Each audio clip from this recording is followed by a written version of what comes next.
Assalamualaikum warahmatullahi wabarakatuh.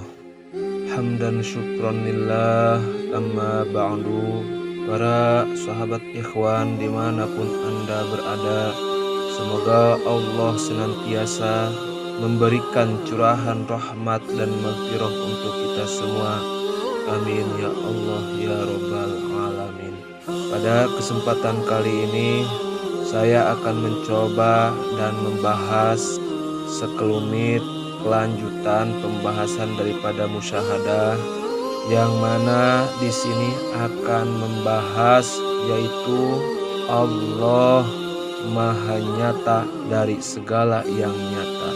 Jadi di dalam ajaran musyahadah atau penyaksian terhadap Allah Subhanahu wa Ta'ala itu terdapat suatu prinsip yang paling mendasar, yakni keyakinan yang tertanam pada batin bahwa Allah Subhanahu wa Ta'ala yang maha nyata dibanding dari segala yang nyata, dan Allah maha dekat dari segala yang dekat. Tanpa keyakinan demikian, janganlah diharapkan akan mendapatkan nikmat rasa musyahadah yang sebenarnya. Sebagaimana Allah berfirman di dalam ayat suci Al-Quran, yaitu yang terdapat di dalam surat Al-Hadid, Bismillahirrahmanirrahim, Huwal awwal wal akhir wal zahir wal batin. Dialah Zat yang awal, yaitu permulaan tidak ada pangkalnya, dan dialah Zat yang maha akhir, yang tiada ujung hingganya, dan dialah yang maha nyata dan maha tersembunyi. Bahkan di dalam surat Qaf dijelaskan, wa nahnu aqrabu ilaihi min hablil warid, dan kami, kata Allah, amat dekat, bahkan lebih dekat daripada urat pernapasan ataupun urat nadi. Ajaran agama secara keseluruhan itu diawali dengan yakin dan percaya. Berbeda dengan ilmu pengetahuan eksak yang pada umumnya harus lebih dahulu mampu memberi jawaban beberapa macam dan bentuk pertanyaan-pertanyaan, barulah kemudian bisa ditemukan keyakinan itu. Seorang yang belajar bela diri misalnya, pada waktu ia akan mengadakan uji coba dengan memotong sebuah balok es atau beberapa potong bata, tentu diawali dengan auto, yaitu sugesti, yang tentu saja dengan beberapa latihan-latihan yang dilakukan sebelumnya, bahwa dia harus merasa yakin akan mampu memotong balokan es atau bata-bata itu dengan tangannya. Bila dia merasa ragu antara dapat atau tidak, maka betapapun juga usahanya tidak akan pernah berhasil. Yakin berasal dari bahasa Arab, yaitu yakinun. Sementara para ahli ma'rifat mendefinisikan sebagai, yaitu yakin adalah suatu kecenderungan batin manusia untuk memastikan benar atau tidak benarnya sesuatu dengan melalui sebab atau tidak melalui sebab. Karena yakin termasuk suatu kecenderungan batin, sedangkan batin itu sendiri bukan urusan langsung manusia, akan tetapi diurus oleh Allah Subhanahu wa Ta'ala. Maka sebaiknya bagi manusia untuk memohon pada Allah agar memberikan dan memantapkan keyakinan itu pada batin. Tanpa karunia dan limpahan Allah Subhanahu wa Ta'ala, tidak akan seseorang bisa menemukan apa yang dinamakan yakin. Bahkan ulama sufi berpendapat, al-yakinu wal ilmul mustauda'u fil qulubi yushiru hadzal qailu ila annahu ghairu muktasabin. Yang mana yakin adalah ilmu yang diletakkan pada hati. Hal ini menunjukkan bahwa ilmu yakin itu termasuk ilmu yang bisa diusahakan.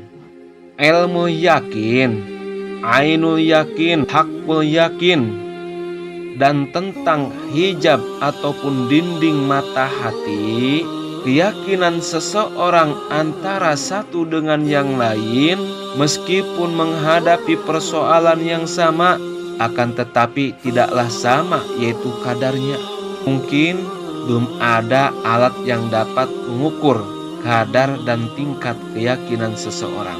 Namun demikian, terdapat beberapa rumusan yang ada hubungannya dengan masalah yakin. Yang pertama, ilmu yakin. Yang mana ilmu yakin ialah keyakinan yang timbul setelah adanya beberapa keterangan dan dalil. Sehubungan dengan musyahadah dirumuskan sebagai ilmu yakini alladzi huwa ma'rifatuhu ta'ala bil barahina. Sebagaimana di dalam kitab Sirajut Thalibin, ilmu yakin yaitu ialah ma'rifat kepada Allah Ta'ala dengan beberapa keterangan. Itu yang disebut ilmu yakin.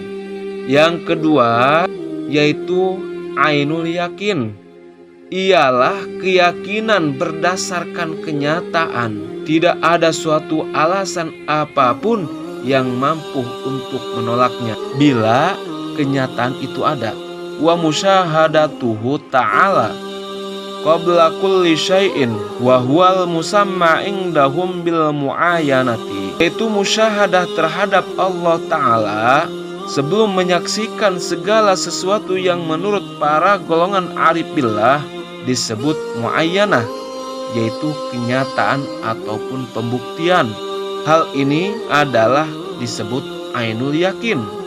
Dan yang ketiga, hakul yakin, yang mana ialah yang sebenarnya musyahadah terhadap Allah Subhanahu wa Ta'ala, yaitu dengan secara nyata dan meyakinkan, yang mana tanpa dalil dan pembuktian. Hakul yakini huwa musyahadatuhu ta'ala fi kulli syai'in bila hululin watihadin wanpisolin walatisolin. Yang dinamakan hakul yakin ialah musyahadah terhadap Allah Subhanahu wa Ta'ala dalam segala sesuatu, tanpa hulul yaitu bersatu, tanpa itihad ataupun terpadu, tanpa itisol yaitu bersambung, dan tanpa inpisol yaitu berhubung-hubungan. Kalimat-kalimat yang dikutip dari kitab Al-Hikam Ibnu Athaillah adalah suatu rumusan dalam arti ilmu yakin, yang dengan keterangan-keterangan tersebut menunjukkan bahwa tidak ada satupun yang bisa mendindingi Allah, kemahanyataan Allah, kemahadekatan Allah, dan maha besarnya Allah. Itu sudah harus diyakini kepastian dan kebenarannya.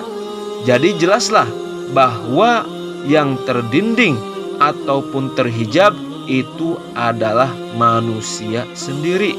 Yang mana hijab ataupun dinding yang menutup pandangan batin manusia antara lain adalah yang pertama keingkaran, yang kedua kebodohan, ketidak adanya suatu pengertian, ketiga prasangka buruk, dan yang keempat yaitu terlalu sibuk dengan urusan duniawi sehingga mengabaikan urusan ukhrawi, yang insya Allah kita akan bahas di video selanjutnya mengenai masalah yaitu terhijabnya golongan manusia. Demikian yang saya dapat uraikan, semoga ada manfaatnya untuk kita semua. Wallahul muwafiq ila aqwamit thoriq. Wassalamualaikum warahmatullahi wabarakatuh.